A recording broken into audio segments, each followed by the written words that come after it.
Hello दोस्तों, स्वागत है आप सभी का मेरे चैनल शारदा क्लासेस पे। मैं कुमारी शारदा, आप सभी की ट्यूटर। तो आज के वीडियो में मैं आप सभी को क्लास 6 का chapter number 7 fair play explain करने वाली हूँ in Hindi. So let's start. ये स्टोरी दो फ्रेंड्स के बारे में है। दोनों फ्रेंड्स का नाम है अलगू चौधरी एंड जुम्मन शेख। अलगू चौधरी और जुम्मन शेख दोनों ही बहुत अच्छे दोस्त थे।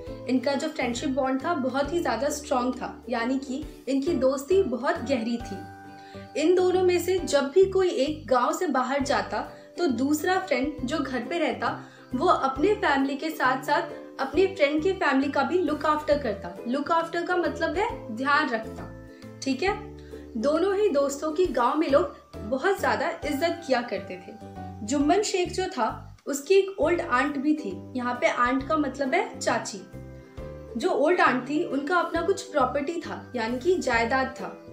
ओल्ड आंट ने क्या किया, अपना जो प्रॉपर्टी था वो किसको दे दिया, जुम्मन को दे दिया। इस बात पे कि जुम्मन ओल्ड आंट को अपने साथ रखेगा और उनका अच्छी तरीके से ध्यान रखेगा। और for a couple of years, यानी कि कुछ सालों तक जुम्मन ने बिल्कुल इसी तरीके से अच्छे से अपनी ओल्ड आंट का ध्यान रखा। लेकिन धीरे धीरे सिचुएशंस यानी कि परिस्थितियां बदलती गई। अब ये परिस्थितियां कैसे बदली?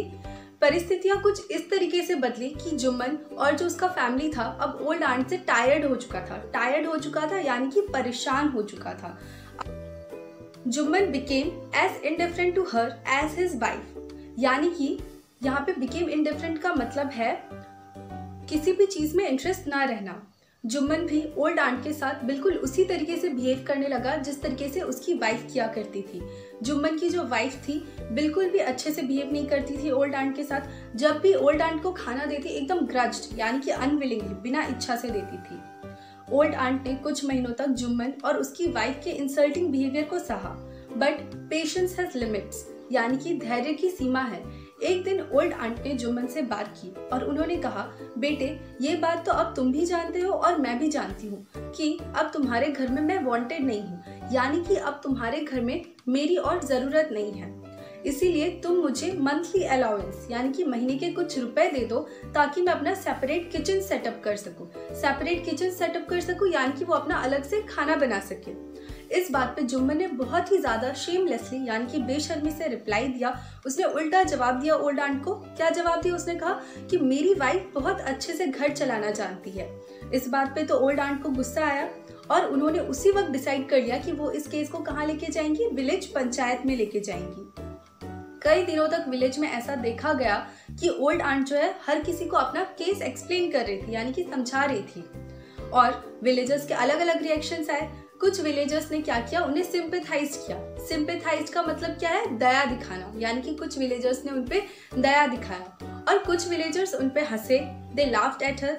और कुछ विलेजर्स ने क्या किया, उन्हें सजेशन दिया, उन्हें एडवाइस दिया। क्या एडवाइस दिया उन्होंने ये एडवाइस दिया कि ये जो ओल्ड आंट है इस मामले को आपस में ही सुलझा ले, अपने नेफ्यू यानी भतीजे जुम्मन के साथ इस केस को आपस में ही सुलझा ले, उसकी फैमिली के साथ।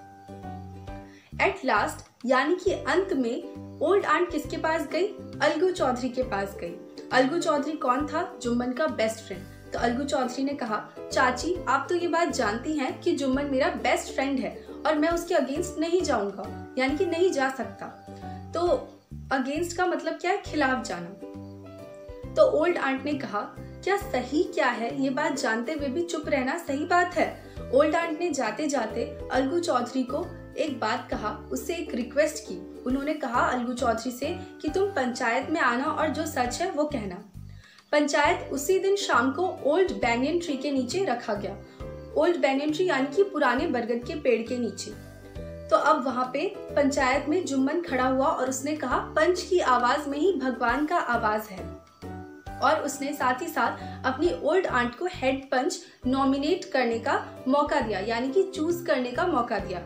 किसे चुनने दिया उसने हेड पंच? अपनी ओल्ड आंट को। और साथ ही साथ जुम्मन ने ये बात कहा कि ओल्ड आंट जिसे भी हेड पंच चूज करे उसे क्या करेगा जुम्मन? एक्सेप्ट करेगा, अबाइड करेगा। ठीक है, तो ओल्ड आंट ने किसे हेड पंच के तौर पे चूज किया? ओल्ड आंट ने अलगू चौधरी को हेड पंच के तौर पे चूज किया। जुम्मन ने मुंह पे तो ओनली फाइन रिप्लाई किया, बट अंदर ही अंदर वो बहुत ज्यादा खुश था। क्यों? क्योंकि अलगू तो उसका बेस्ट फ्रेंड है, तो ये सोच रहा था कि अलगू इसी की साइड लेगा, यानी कि इसके साइड लेके ही वो रिजल्ट लेगा।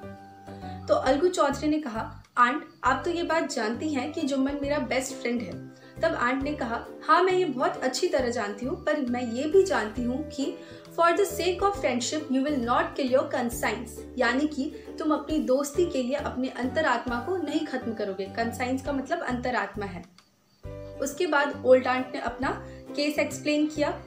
फिर अब बारी किसकी थी? जुम्मन की, कि वो अपना केस एक्सप्लेन करे। उससे पहले अलगू ने जुम्मन से कहा कि जुम्मन, मैं और तुम बहुत पुराने और अच्छे दोस्त हैं, लेकिन फिलहाल मैं एक हेड पंच हूँ और हेड पंच के नाते तुम और ओल्ड आंट दोनों ही मेरे सामने बराबर हो, यानी कि इक्वल हो। जुम्मन को फिर अपने डिफेंस में यानी कि अपने साइड से जो भी कहना है वो कहने का मौका दिया गया। जुम्मन ने अपना केस एक्सप्लेन किया। उसने कहा, 3 साल पहले ओल्ड आंट ने अपना प्रॉपर्टी यानी कि अपना जायदाद मुझे दे दिया था इस बात पे कि मैं उन्हें अपने साथ रखूंगा और उनकी अच्छी तरीके से ध्यान रखूंगा। मैंने वो सब किया उनके लिए जो मैं कर सकता था, पर मेरे वाइफ और उनके बीच कपल ऑफ क्वारल्स यानी कि 2-3 बार झगड़े हुए। क्वारल्स का मतलब क्या है? झगड़ा, ठीक है, जिन्हें कि जुम्मन नहीं रोक पाया। और अब बोल रहा है वो कि ओल्ड आंट मेरे से मंथली अलाउंस मांग रही है जो कि मेरे लिए देना पॉसिबल नहीं है। तो अब क्या हुआ? जुम्मन ने अपना केस एक्सप्लेन कर दिया। फिर अलगू और बाकी सभी पंच ने क्या किया? जुम्मन से क्रॉस क्वेश्चंस किए, यानी कि उससे इस केस से रिलेटेड क्वेश्चंस पूछे। ये सब केस के बारे में ये सारा कुछ डिस्कशन होने के बाद सबने अपना एक्सप्लेन कर दिया। उसके बाद अलगू खड़ा हुआ और उसने केस का रिजल्ट अनाउंस किया।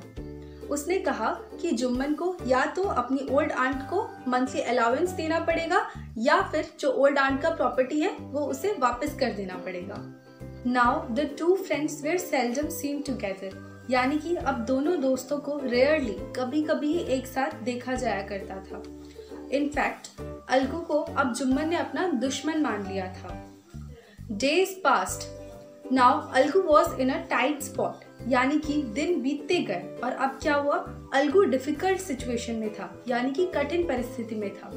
अलगू का एक फाइन पेयर ऑफ बुलॉक, यानी कि एक अच्छा खासा हेल्दी बैलों का जोड़ा क्या हुआ था? मर गया था। और जो दूसरा बुलॉक था उसने किसे बेच दिया था? समझू साहू को।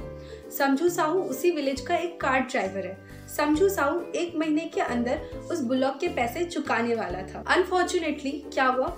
जो वो बुलॉक समझू साहू को बेचा था उसने, वो भी 1 मंथ के अंदर अंदर ही मर गया। तो अब क्या हुआ? बुलॉक के मरे हुए कुछ महीने बीत चुके थे। अलगू ने समझू साहू से उस बुलॉक के पैसे चुकाने की बात की तो समझू साहू ने साफ साफ मना कर दिया। उसने कहा कि वो उस मरे हुए बुलॉक के लिए 1 पैसे भी नहीं देने वाला। इस बात पे अलगू ने डिसाइड किया कि वो इस केस को पंचायत में लेके जाएगा। कुछ ही दिनों में विलेज में ये दूसरी बार था जब पंचायत हो रहा था। अब दोनों ही पार्टीज लोगों से मिलके अपना केस बता रहे थे ताकि वो इनका सपोर्ट पा सके। फिर पंचायत फिर से ओल्ड बैनियन ट्री के नीचे ही रखा गया। पंचायत में अलगू खड़ा हुआ और उसने कहा पंच की आवाज में ही भगवान का आवाज है। और उसने साथ ही साथ ये बात भी कहा कि समझू साहू जिसे भी हेड पंच के तौर पे नॉमिनेट करेगा यानी कि चूज करेगा उसे ही अलगू एक्सेप्ट करेगा। अब समझू साहू ने मौके का फायदा उठाते हुए जुम्मन शेख को हेड पंच के तौर पे चूज किया। इस बात से अलगू एकदम डर गया, उसका चेहरा फीका पड़ गया, पर अब वो कर भी क्या सकता था। हेड पंच के सीट पे आते ही जुम्मन बार बार ये बात सोचने लगा कि हेड पंच होने के बाद क्या अपना बदला लेना सही बात है। कई बार सोचने के बाद उसने ये रियलाइज किया कि ट्रुथ और जस्टिस यानी कि सच और न्याय के रास्ते में कभी भी अपने पर्सनल फीलिंग्स को नहीं लाना चाहिए। अब समझू साहू और अलगू दोनों ने ही अपना अपना केस एक्सप्लेन किया, क्रॉस क्वेश्चंस किए गए। उसके बाद जुम्मन ने केस का रिजल्ट दिया।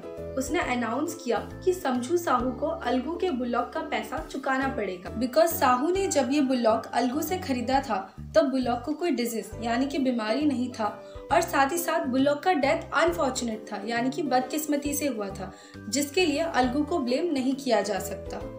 बात पे अलगू अपना फीलिंग्स कंट्रोल नहीं कर पाया और वो खड़े होके बार बार एक ही बात जोर से कहने लगा। वो कहने लगा कि पंच की आवाज में ही भगवान का आवाज है। जुम्मन ने भी अलगू को गले लगा लिया और कहा कि पिछले पंचायत के बाद मैं तुम्हें अपना दुश्मन समझ बैठा था, पर आज मैंने रियलाइज किया कि एक पंच की रिस्पॉन्सिबिलिटी क्या होती है। एक पंच के लिए ना ही कोई उसका दोस्त होता है और ना ही कोई उसका दुश्मन होता है। पंच केवल सही डिसीजंस यानी कि फेयर डिसीजंस लेना जानता है। इस बात पे अलगू ने भी जुम्मन को गले लगा लिया और साथ ही साथ वो रो पड़ा।